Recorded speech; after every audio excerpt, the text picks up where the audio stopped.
Lucas, the reason you forget what you study is not your memory. It is the fact that you treat English like a grocery list. And your brain, well, your brain hates lists. That makes sense, Susan. I feel like I study hard, but when I need to speak, my brain blocks everything. It's like I know the word exists, but I cannot find it. It's extremely frustrating. That's because traditional methods, which ignore how your mind works, are the real problem. They focus on memorizing, not on acquiring. There's a huge difference between those two. But if I don't memorize, how will I learn? Is there another way? I always thought learning a language was about decorating a dictionary. Not at all. Acquisition is a natural process. It's when your brain captures a word because it needs that word to solve a problem. Memorization is artificial. It's like forcing data where it doesn't belong. So why does no one teach this? I spent years writing words in columns with the translation in my native language. I have notebooks full of notes that I never use. Because translation columns are easy to sell in books, but they're impossible to apply in real life. They create a heavy weight called cognitive load. Cognitive load is the amount of effort your brain uses to process information. Cognitive load.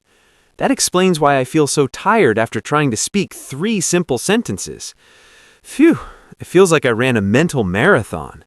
Precisely. When you translate, the load is too high. Your brain gets exhausted and it stops. It's a protective mechanism. To fix this, you need to connect the word directly to an image or a feeling, never to a word in your native language. But Susan, how does a beginner do that? It feels impossible not to think in my native language. My mind goes there automatically. It's a training of mapping. If you see an apple, don't think of the name in your native language. Look at the fruit and say, apple. Use simple definitions to avoid translation. An apple is a fruit. It is red or green. You eat it. Okay, so I use what I know to describe the new thing. It's like being a child again in the language. Exactly. A child doesn't have a dictionary. A child has context. When you eliminate the intermediate language, your speed triples. Fluency is speed of connection. But what if I forget? I learn it today, but next Monday, it's gone. That happens because you're using passive learning. You read your notes and you think, I know this, but you don't. You only recognize it. Wait, there's a difference between knowing and recognizing? A huge one. Recognition is passive. You see the word and you remember the meaning. Production is active. You have a thought and you find the word without help. You need active recall. Active recall. I remember you mentioned that. It's the effort to remember the word, right? Yes. Active recall is when you try to remember a word without looking at your notes. It's an exercise for your mind. If there is no effort, the connection stays weak. It's like a muscle. No pain, no gain. So I was being lazy by just reading. I thought reading was studying. Reading is just collecting information. You need to stress the information. You need micro moments of practice. Let's do a practical demonstration for you who are listening to us. I'm ready. Let's map my morning. I want to see if this works. Good. The first thing you touch is your phone to stop the noise. Do not translate. Look at the object and say, alarm. An alarm is a machine that makes a loud noise to wake you up. Give me a sentence, Lucas. Alarm. I hear the alarm and I wake up. It feels different when I say it while thinking of the sound. That's because you're anchoring the sound to the concept. It's not a translation, it's a reality. Now, you go to the bathroom. What's the second object? The soap.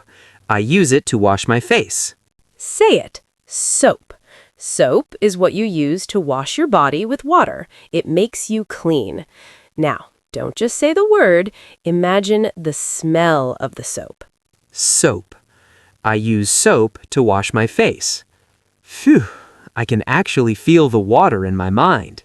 That's the secret. You're using your senses. Your brain can't delete a sensory experience easily.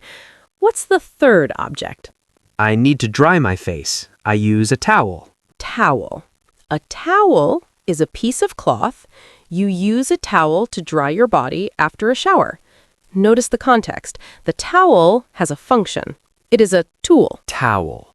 I use a towel to dry my body. It's interesting how the words start to fit together like a puzzle. Precisely. Your brain loves patterns. Now, let's go to the kitchen. You're hungry. What do you need for your coffee? I need my mug. A mug is a large cup with a handle. You use a mug for hot drinks. I put coffee in my mug. Excellent. You're creating a story, and stories are the best way to protect information from being deleted. Fifth object. The bread, or toast. Toast is bread that is crispy and hot. I eat toast for breakfast. Stop there. Feel the crunch of the toast. The more details you add, the stronger the connection. This is real English, not book English. I see. Books say the book is on the table, but I never say that. I say I eat toast. Exactly. Books teach information. I am teaching you identity. Sixth object. Something on your wrist. My watch. A watch is a small clock. You wear a watch to tell the time. I check my watch because I don't want to be late.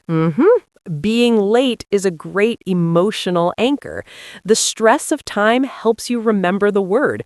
Your brain says, this word is important for my survival. That's deep, Susan. I never thought about survival in English. Seventh object, my backpack. A backpack is a bag with straps. You wear it on your back to carry your things. I put my laptop in my backpack. Good. Notice how you're describing the utility. You're not just naming it, you're explaining why it matters. Eighth one. My headphones. Headphones are devices you wear over your ears to listen to music. I wear my headphones to listen to English. That is a perfect anchor. Every time you put them on, your brain should switch to English mode. It's a signal. Now, how do you go to work? I take the bus. A bus is a large vehicle for many passengers. It follows a specific route. I take the bus every day. And finally, the place where you spend your day. My office. An office is a room where people work at desks. I arrive at my office at 9 o'clock. Susan, I just learned 10 concepts without a dictionary. And you will not forget them, Lucas, because tomorrow morning you will touch the alarm, the soap, and the mug again. Your daily life is your best teacher. It's a relief to stop fighting my own brain. I don't need hours of study. I need attention during my day. Exactly. English should be a tool, not a burden. If you focus on utility, your memory will do the rest naturally. I feel much more confident now. And for you who are studying English with us, what did you think of this technique? Please write about your routine in the comments. Choose 3 objects you touch every day and create your sentences in English without translating. I will be reading the comments to learn from you too. Let's build this community together. And if you feel that the fear of making mistakes is stopping you, I have a gift for you. A gift, Susan? Yes, Lucas. I made a complete video about how to lose the fear of speaking. It is appearing on your screen right now. It explains why your mistake is actually a sign of progress. Just click and watch. I'll also leave the link in the cards and in the description. Don't miss it, everyone. That video changed the way I see my failures. See you there.